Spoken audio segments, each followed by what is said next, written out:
So you're watching this video because you've generated some seller leads, and now it's time to find a buyer for any property on planet Earth. I'm gonna break it down for you to figure out exactly how you can sell any property you come across. Let's dive in. First and foremost, I think it's important for you to know that you need to learn how to underwrite the property. In this instance, we're talking about you've generated a seller lead. You just got off the phone with somebody, 123 Main Street. They're possibly interested in selling their property for some price. What will dictate the best outcome for you is knowing what this property is actually worth. Because if you do not know what the property's worth, it's often that I have seen that real estate agents, commercial realtors, great commercial real estate agents who've been in the industry even longer than me, they're talking with a seller. They know the intrinsic value. These brokers know the intrinsic value, and they still choose to list this property substantially above intrinsic value, like the value of the property today. Which just makes no sense to me, because it's like you're basically desperate. You're showing how desperate you are for a sale, that you're willing to take this overpriced property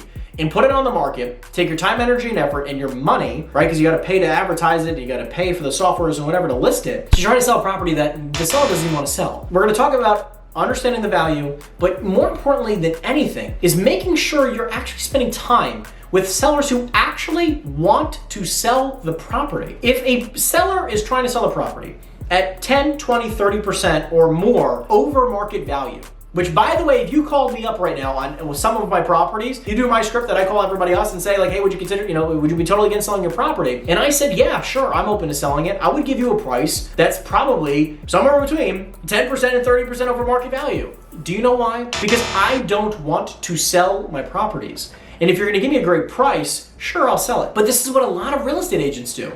They find a seller who's open to selling, and then they get them to finally give them a number. And they're like, okay, sure, let's list the property on the market, and I'm pretty sure I can get it for you. And then they list the property, and it's 10, 20, 30, 40+% over market value of what it's worth today. That's why a large majority of the properties that you see listed today online are listed for substantially higher than they're probably going to sell for. The vast majority. And I'm just here to say, you are wasting your money, your time, your energy, everything with these types of sellers. It's about focusing on sellers who actually want to sell and need to sell. The most motivated sellers. That's who you want to be spending time with. Because in this economy right now, you cannot be wasting your time with people who just don't want to sell. And it's okay that they don't want to sell. It's not their fault. The problem is that you probably haven't generated enough leads, which is why you're desperate for the sale. And you're like, listen, please just list the property. Maybe we can get you some better offers. That's not going to happen. You're not going to get better offers. A large percentage of the time, the property's just not going to sell. So it's spending time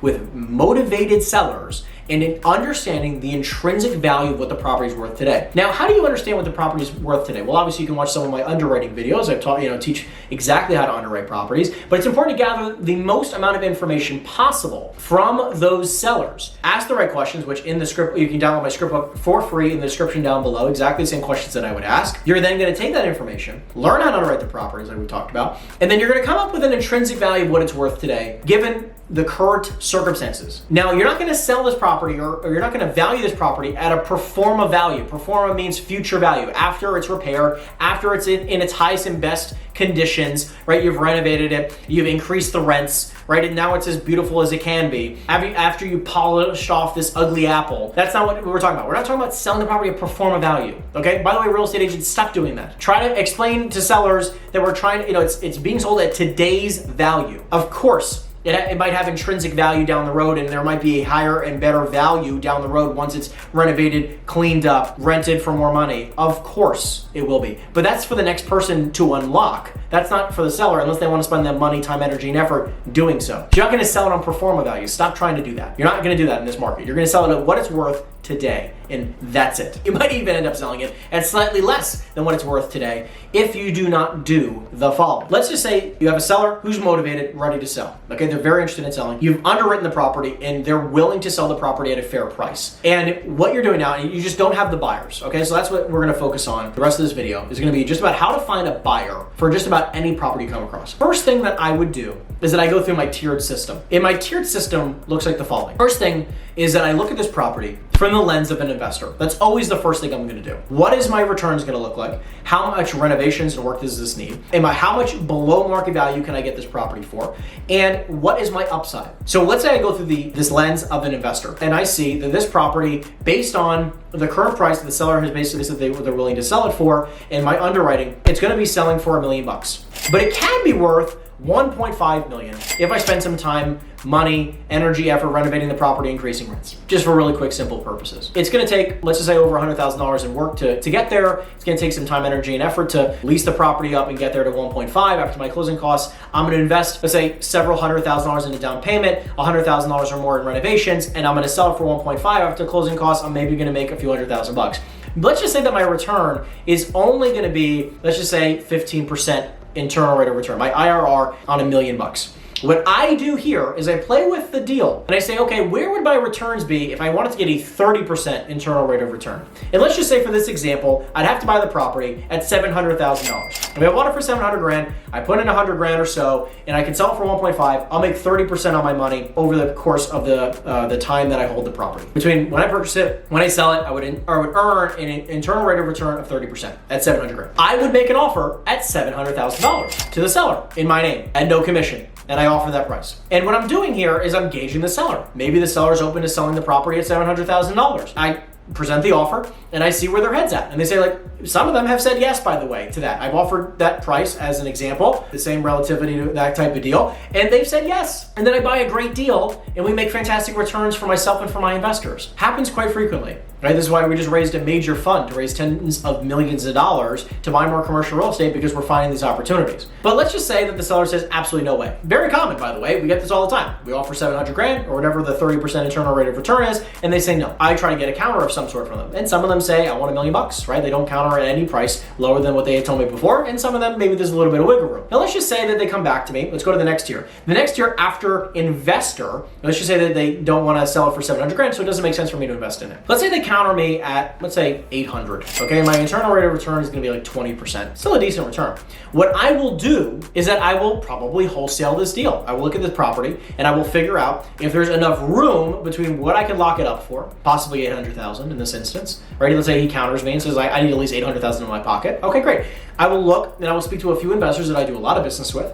I'll lock the property up in contract and I will bring it to them and say, hey, I got a property for you for 900 grand, and see if they bite. And maybe they do and maybe they don't. But the interesting thing is that 6%, if I were to broker the deal, 6% on $800,000, or what a lot of real estate agents do is that they raise the purchase price and they, now it's a $900,000. Let's list it for 900 grand, even though they know the seller's willing to take 800. And what they'll do is they'll try to make a 6% commission on 900,000. So 6% on 900,000 is $63,000. But what I'll do is if I know the seller's willing to take 8 and I can sell it at 9, I will lock it up in a contract and then I'll double close. Or some of my investors are totally fine paying me if they know that they're going to also then go out and make a great return on the property, and I don't have to double close and I can just put it on the HUD. It doesn't matter. It's called an assignment, right? A wholesale deal. But you can either double close or you can do an assignment of contract and put it on the HUD. So either one of those options are fine. It just depends if you want the seller and the buyer to know about it. I've done this, and by the way, I have a deal right now that we have a $300,000 wholesale fee, a $300,000 assignment fee. Very common, happens all the time. We've done many of them. So there's no real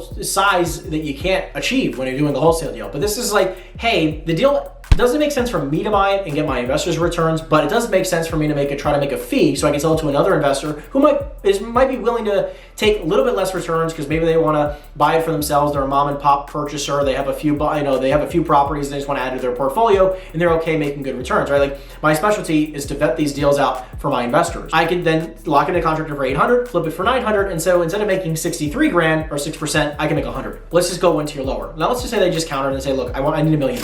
And even let's just say at $1 million, it's still not a horrible deal. It's not fantastic where I'm going to buy it myself or I'm going to double close on it and take an assignment fee. What you will do next is that you're going to call up all your buyers just the same, and you're going to pitch the deal out, right? Maybe you pitch it out at 1.1 and just see what they say, right? See what the deal is like. You pitch out, you call up your buyers, which we'll talk about how to find these buyers in just a second, but you're going to call up these buyers and you're going to say, right off market deal, you're going to pitch them the deal. You're going to give them all the information and say, like, listen, it's a pretty decent deal. I run the numbers, the rate of return on a 1.1 million purchase is X. Here are the financials. Here's all the details. I think it could be very lucrative based on your personal criteria of what you're looking for. You get some feedback. Let's just say you do all these these buyers, which I'm gonna talk to you exactly about how to find them. And you get all this feedback, you get all these offers from these people off market. You call up all these buyers, you get all these offers, and let's just say they range from anywhere between 700,000 to $1 million. And what you're gonna do is you're gonna present all these offers, but you're gonna submit them with a 6% commission on it, okay? So all these offers, let's say you get 3 or 4 or 5 or whatever offers, and you're gonna submit all of them, and you're gonna submit all of them with a 6% commission on the deal, and you're gonna present them to the seller. Hey, I got you a wide range of offers, you know, everything from 700,000 to $1 million. I think the deal at $1 million makes a lot of sense. It's a great investor that I've worked with, whatever, right? You're gonna sell them on taking the deal, and you're gonna include your commission. This is a very simplistic way of how you can sell just about any deal. Let's just say you go to all these buyers, and they are like, listen, it doesn't make sense at $1.1 million.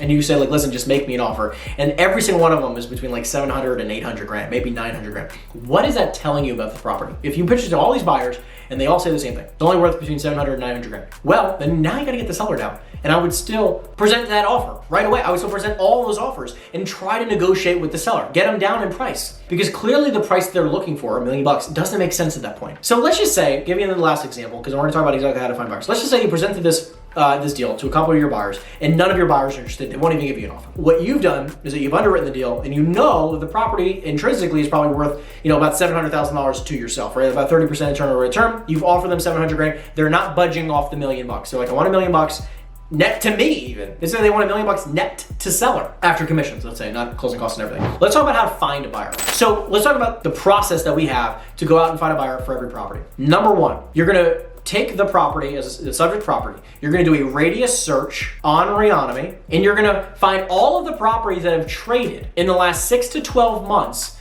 that are very similar to your subject property. So if you have a 20-unit apartment building, you're gonna find all the apartment buildings that have sold in the last 6 to 12 months around your subject property, within a few blocks or within a half a mile, quarter mile, a mile, right? You're gonna keep going out until you have a couple dozen buyers that you can call, okay? So you're gonna call that radius, and you're gonna say, hey, I have a property similar to your property at 123 Main Street that you just bought a few months ago, a year ago, whatever, and I was just curious if you'd be open to buying another property just like it. Because I know that you bought this multifamily property at X price per unit. This property is actually at X price per unit. It may be that it's similar, or just above, or just below, and I think it might be perfect for you, right? And you can do this for any asset class. You can do it for industrial, retail, hotels, self-storage facilities, mobile home parks, the whole nine. You can do it for anything, okay? You can do it for any asset class. This works like a charm, by the way. So this is one of the most effective ways to find a buyer for just about any property. And we've sold properties, various different types of properties, car washes, laundromats, you name it, okay? We've done just about every asset class just by doing this one process. Now, what's interesting is that if this doesn't work, which I have yet to see a time that it really doesn't work, because you're calling around all these local people and you're saying, hey, would you be interested in this property at X price? Now, let's just say, now they all say, I'm not interested in the property. You're gonna wanna get some offers from these people, because you can say, at what price does it work? Let's just say, I agree with you. It doesn't make sense at $1.1 million, okay? I'm just curious, at what price can you make sense of this property? And if you say that to everybody, and you have all the information, you have all the financials, you have rent rolls, you have leases, you have pictures of the property, you have an idea of how much work has been done on the property in the last 5 or 10 years. You've got all the details you can possibly have on this property, and you're presenting it, and still nobody wants it at that 1.1. What do you think that means? Probably not worth what you thought it was, or especially not what the seller thinks it is. If every single one of them, let's just say you've presented this now to all these buyers, a dozen buyers, half a dozen buyers, dozens of buyers, and they're all like, hey, the property's only worth $700,000 or $800,000, $900,000, then guess what? You're still gonna present all those offers to the seller and try to work them down. Now, the last piece that I want to talk about, which is incredibly important, is creative deal structuring. This is when you have a seller who wants their price no matter what. And you have a bunch of buyers who just cannot seem to bridge that gap, right? The seller wants $1 million